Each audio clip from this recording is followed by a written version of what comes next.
बिस्मिल्लाहिर्रहमानिर्रहीम। Second year class आज का दूसरा लेक्चर शुरू करते हैं। हमारा आज का टॉपिक है बीटा एलिमिनेशन रिएक्शंस। एलिमिनेट का मतलब होता है किसी चीज़ का रिमूव होना, किसी चीज़ का ख़त्म होना। तो इसमें क्योंकि इस किस्म के रिएक्शंस में अल्काइल हैलाइड से एक ग्रुप ऑफ एटम्स जो है वो रिमूव होता है, that's why these type of reactions are called as beta elimination reaction. अब पीछे हमने न्यूक्लियोफिलिक रिएक्शंस में बात की थी कि न्यूक्लियोफाइल जो है, अटैकिंग न्यूक्लियोफाइल, वो कार्बन एटम के ऊपर अटैक करता है। जैसा कि ये आप देख रहे हैं, एक अल्काइल हैलाइड मॉलिक्यूल है, इसके कार्बन एटम के ऊपर पार्शियल पॉजिटिव चार्ज है। तो ऑब्वियसली न्यूक्लियोफाइल जो है वो पॉजिटिव चार्ज की तलाश में होता है, तो वो इसी पॉजिटिवली चार्ज कार्बन एटम के ऊपर अटैक करेगा। लेकिन एक दूसरी सिचुएशन ये होती है कि सिर्फ ये कार्बन एटम ही ऐसा नहीं है इस मॉलिक्यूल में जिसके ऊपर पॉजिटिव चार्ज हो, बल्कि इस कार्बन एटम के साथ जो अटैच्ड हैं हाइड्रोजन्स, वो भी पॉजिटिवली चार्ज हाइड्रोजन्स हैं। ये वाली कार्बन जो डायरेक्टली फंक्शनल ग्रुप से अटैच होती है, इसको हम बोलते हैं अल्फ़ा कार्बन, और उसके साथ वाली कार्बन जो है it is called as beta carbon. तो अल्फ़ा कार्बन क्योंकि पार्शियल पॉजिटिवली चार्ज है, तो same is the case with beta carbon, इसके ऊपर भी पार्शियल पॉजिटिव चार्ज होता है। और ये तमाम हाइड्रोजन्स जो बीटा कार्बन के साथ अटैच हैं, they are called as beta hydrogens. So ये बीटा हाइड्रोजन जो हैं ये भी पार्शियली पॉजिटिवली चार्ज होती हैं। तो क्योंकि इनके ऊपर पार्शियल पॉजिटिव चार्ज है, तो आने वाला न्यूक्लियोफाइल जो है वो इन बीटा हाइड्रोजन में से किसी एक हाइड्रोजन के ऊपर भी अटैक कर सकता है। और ये दोनों पॉसिबिलिटीज़ मौजूद हैं कि वो कार्बन के ऊपर अटैक करेगा और वो इस हाइड्रोजन के ऊपर भी अटैक करेगा जो कि पार्शियली पॉजिटिवली चार्ज हाइड्रोजन है। तो इस किस्म के रिएक्शन जिनमें आने वाला न्यूक्लियोफाइल जो है वो कार्बन की बजाय बीटा हाइड्रोजन के ऊपर अटैक करता है, such reactions are called as beta elimination reactions. ठीक है। और बीटा एलिमिनेशन रिएक्शन के नतीजे में हमारे पास जो प्रोडक्ट बनती है उसमें एक डबल बॉन्ड जो है वो इंट्रोड्यूस हो जाता है, यानी हमारे पास एक अल्कीन बनती है। इसका मैकेनिज़्म हम देखते हैं। बीटा एलिमिनेशन रिएक्शन जो हैं, just like substitution nucleophilic reactions, they can adopt two type of mechanisms, E2 mechanism and E1 mechanism. E2 mechanism stands for elimination bimolecular और E1 stands for elimination unimolecular. तो इनका भी जो details हैं वो almost SN2 और SN1 जैसी ही हैं। E2 मैकेनिज़्म को समझने के लिए आप ये इक्वेशन देखें। ये आपके पास एक अल्काइल हैलाइड है CH3CH2Br, ये इसकी अल्फ़ा कार्बन है और ये बीटा कार्बन, और इस कार्बन के साथ जो 3 हाइड्रोजन अटैच हैं they are the beta hydrogens. तो ये आने वाला अटैकिंग न्यूक्लियोफाइल है, जिसको हमने यहाँ पे B से सिंबलाइज़ किया। इसके पास देखें एक लोन पेयर ऑफ इलेक्ट्रॉन्स है जो कि शो करता है कि ये एक न्यूक्लियोफाइल है। तो इस मैकेनिज़्म में क्या होगा कि ये जो आने वाला न्यूक्लियोफाइल है ये कार्बन के ऊपर अटैक करने के बजाय ये अटैक करेगा बीटा हाइड्रोजन के ऊपर। ठीक है। ये बीटा हाइड्रोजन को यहाँ से एक्सट्रैक्ट कर लेगा, यहाँ से निकाल लेगा। हाइड्रोजन जो है वो प्रोटॉन की फॉर्म में यहाँ से एलिमिनेट होगी, और ये इलेक्ट्रॉन पेयर जो कि कार्बन और हाइड्रोजन के बीच में बॉन्ड बना रहा था, क्योंकि ये वाला बॉन्ड अब टूट गया है, तो ये इलेक्ट्रॉन पेयर शिफ्ट हो जाएगा बिटवीन दीज 2 कार्बन्स, और साथ ही यहाँ से ये जो लिविंग ग्रुप था वो निकल जाएगा। क्योंकि एक नया न्यूक्लियोफाइल आ रहा है, तो जो ऑलरेडी अटैच न्यूक्लियोफाइल था वो लिविंग ग्रुप की फॉर्म में यहाँ से निकल जाएगा। अब 2 चीज़ें जो हैं मॉलिक्यूल में से एलिमिनेट हो रही हैं, निकल रही हैं। एक ये हाइड्रोजन विदाउट इट्स इलेक्ट्रॉन, एक ये ब्रोमाइड एटम, ब्रोमीन का एटम क्योंकि अपने इलेक्ट्रॉन पेयर के साथ जा रहा है, इसको हम ब्रोमाइड कहेंगे। तो ये हाइड्रोजन और ब्रोमाइड मिलके बना देंगे। ये हाइड्रोजन और ब्रोमाइड यहाँ से अलग हो जाएंगे। ब्रोमाइड जो है वो आयन की फॉर्म में अलग होगा, और ये हाइड्रोजन जो है ये क्योंकि इसके ऊपर अटैक किया था न्यूक्लियोफाइल ने, तो ये न्यूक्लियोफाइल के साथ अटैच हो जाएगी। इसको हमने यहाँ पे BH से सिंबलाइज़ किया। और प्रोडक्ट हमारे पास जो मेन प्रोडक्ट बना है वो क्या है कि carbon carbon double bond produce हो गया है, जिसके रिजल्ट में हमारे पास अल्कीन बनता है। E2 मैकेनिज़्म में ये सारे काम जो हैं वो एक सिंगल स्टेप में होते हैं, यानी कि अटैक ऑफ न्यूक्लियोफाइल, या इसको हम बेस भी कह सकते हैं, attack of base on this proton and the removal of bromide ion or the removal of leaving group they occur simultaneously means ये दोनों एक साथ होते हैं। तो ये सारे प्रोसेस जो हैं एक ही स्टेप में हो रहे हैं, that's why this reaction is called as a single step mechanism. अब क्योंकि एक ही स्टेप है तो जाहिर है कि वही इसका रेट डिटरमिनिंग स्टेप होगा। इस स्टेप में दो मॉलिक्यूल्स इन्वॉल्व हैं, एक सबस्ट्रेट मॉलिक्यूल यानी कि अल्काइल हैलाइड, दूसरा बेस या न्यूक्लियोफाइल, तो इसलिए इसकी मॉलिक्युलरिटी जो है वो 2 होगी। Order of reaction of E2 mechanism is also equal to 2। इसके बाद हमारा जो नेक्स्ट टाइप का एलिमिनेशन मैकेनिज्म है दैट इज E1 मैकेनिज्म। तो जिस तरह से SN1 मैकेनिज्म एक 2 स्टेप प्रोसेस था, तो बिल्कुल वैसे ही E1 मैकेनिज्म जो है ये भी एक 2 स्टेप प्रोसेस है, यानी कि ये रिएक्शन जो है 2 स्टेप्स में कंप्लीट होगा। First step is the slow step and it involves the removal of bromide ion from the substrate molecule, या आप ये कह सकते हैं कि फर्स्ट स्टेप में आपके पास जो है वो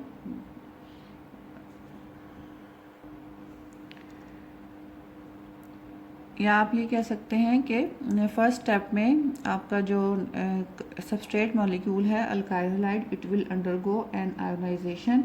आयोनाइजेशन कैसे होगी कि यहाँ से ब्रोमाइड आयन रिमूव होगा in the form of negative ion, तो जो बाकी स्पीशी बचेगी उसके ऊपर कार्बन के ऊपर पॉजिटिव चार्ज होगा, that will be called as a carbocation.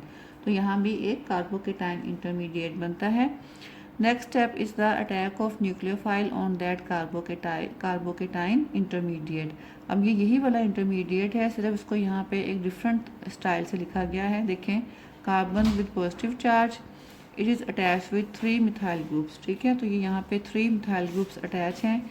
2 methyl groups को मैंने एस लिखा है, तीसरे को ज़रा एक्सपेंड कर लिखा है क्योंकि यहाँ से हम शो कर रहे हैं कि कैसे प्रोटॉन रिमूव होता है। तो क्योंकि ये बीटा कार्बन है तो इसके साथ जो हाइड्रोजन अटैच हैं they will be called as beta hydrogens.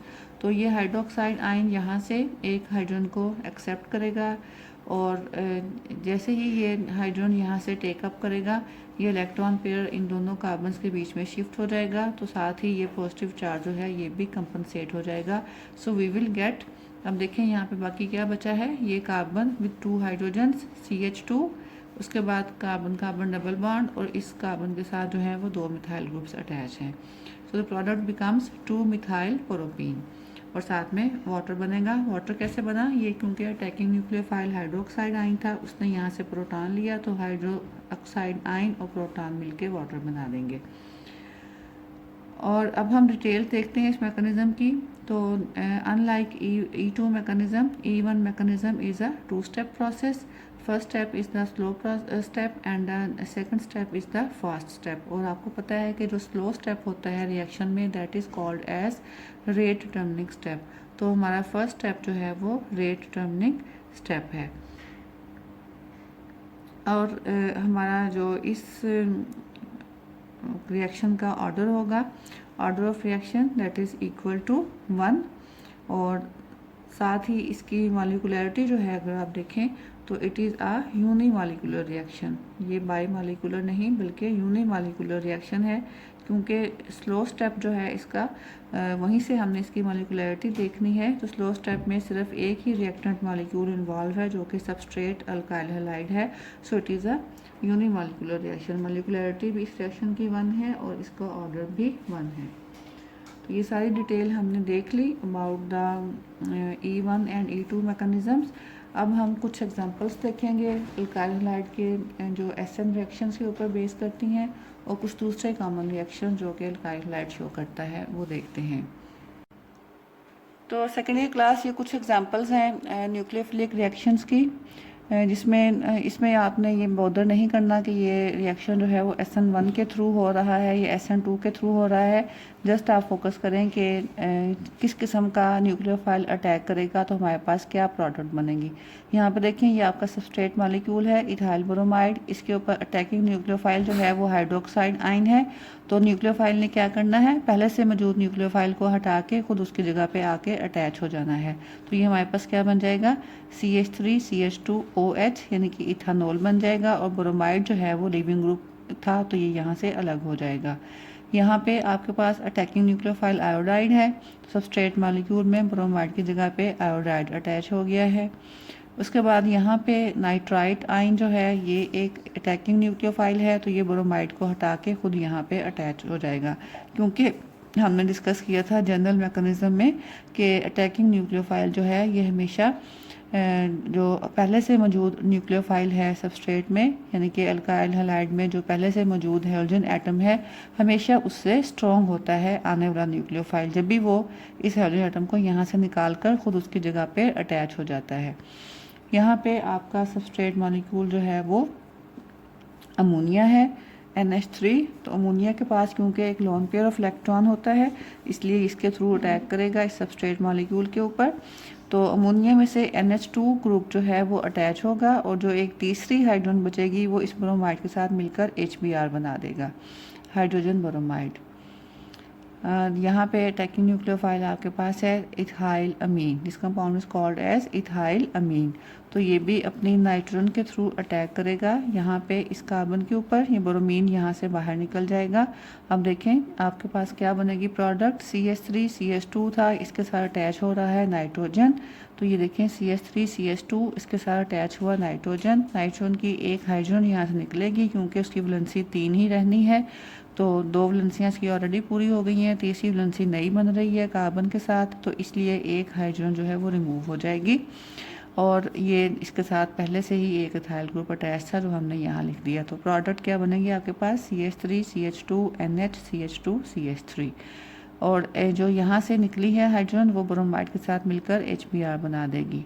इसी प्रोडक्ट को आप यूँ भी लिख सकते हैं ज़रा कंडेंस्ड फॉर्म में, CH3 CH2 twice NH, di ethyl amine इस कंपाउंड का नाम है।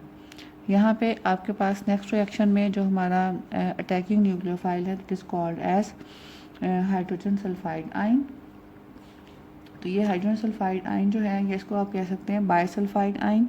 बाइसल्फाइड आयन जो है ये भी एक स्ट्रॉन्ग न्यूक्लियोफाइल है, तो ये पहले से मौजूद इस ब्रोमाइड न्यूक्लियोफाइल को यहाँ से रिप्लेस कर देगा, खुद इस कार्बन के साथ अटैच हो जाएगा। We will get C2H5SH and this compound is called as ethyl thiol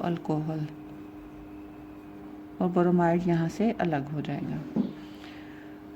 उसके बाद हम कुछ दूसरे रिएक्शंस देखते हैं अल्काइल हैलाइड्स के, जो कि न्यूक्लियोफिलिक रिएक्शंस नहीं है, ना ही एलिमिनेशन रिएक्शंस हैं, उनकी भी हम थोड़ी सी डिटेल देखते हैं। First one is votes reaction. Votes reaction जो है अल्काइल हैलाइड्स का एक बहुत ही इंपॉर्टेंट रिएक्शन है, ख़ास तौर पे सिंथेटिक पॉइंट ऑफ व्यू से। इसमें 2 molecules of alkyl halides react with sodium metal in the presence of solvent ether. या आपने याद रखना है रिएक्शन जो है हमेशा ईथर सॉल्वेंट की मौजूदगी में होता है।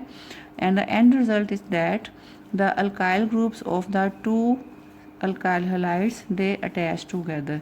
यहाँ पे आपका अल्काइल ग्रुप क्या था, इथाइल CH3 CH2, यहाँ पे भी इथाइल था CH3 CH2। तो ये 2 इथाइल ग्रुप आपस में अटैच हो जाएंगे, तो हमारे पास 4 कार्बन की चेन बन जाएगी, 2 + 2 4 कार्बन की चेन बन जाएगी। तो ये हमारे पास क्या बन जाएगा, N-ब्यूटेन। प्रोडक्ट इज N-ब्यूटेन, और यहाँ से दो क्लोराइड निकले हैं वो सोडियम के साथ मिलकर NaCl बना देंगे। तो and result is that the number of carbon atoms are increased in the chain. हमारे पास स्टार्टिंग मटेरियल में 2 कार्बन एटम्स थे, तो स्टार्टिंग मटेरियल के 2 मॉलिक्यूल जब आपस में कंबाइन हुए हैं तो हमारे पास प्रोडक्ट में 4 मॉलिक्यूल्स 4 कार्बन एटम्स की चेन बन गई है। तो ये रिएक्शन जो है ये कार्बन एटम्स को एक्सटेंड करने के लिए यूज़ किया जाता है। Second is the reduction of alkyl halides. Alkyl halides को हम रिड्यूस कर सकते हैं bye reacting them with zinc in the presence of HCl। Zinc जब रिएक्ट करेगा HCl के साथ तो ये एटॉमिक हाइड्रोजन प्रोड्यूस करेगा। तो ये एटॉमिक हाइड्रोजन जो है it causes the reduction of alkyl halide. क्या होगा, यहाँ से क्लोराइड जो है वो अलग हो जाएगा और यहाँ पे एक हाइड्रोजन जो है इस कार्बन पे आके अटैच हो जाएगी। We will get an alkane CH3 CH2 CH3 और साथ में HCl बनेगा। जिंक और HCl के अलावा हम दूसरा जो रिड्यूसिंग एजेंट यूज़ कर सकते हैं वो है zinc copper couple in the presence of alcohol. And the last reaction is reaction with sodium lead alloy. ये सोडियम और लेड का अलॉय है Na4Pb। इसको जब हम रिएक्ट करवाएंगे एक अल्काइल हैलाइड के साथ, फॉर एग्जांपल CH3Cl, तो हमारे पास क्या बनेगा, tetra methyl lead CH3 4 lead Pb और साथ में सोडियम क्लोराइड। सिमिलरली अगर आप इसको रिएक्ट करवाएंगे Na4Pb को इथाइल क्लोराइड के साथ तो हमारे पास टेट्रा इथाइल लेड बनेगा।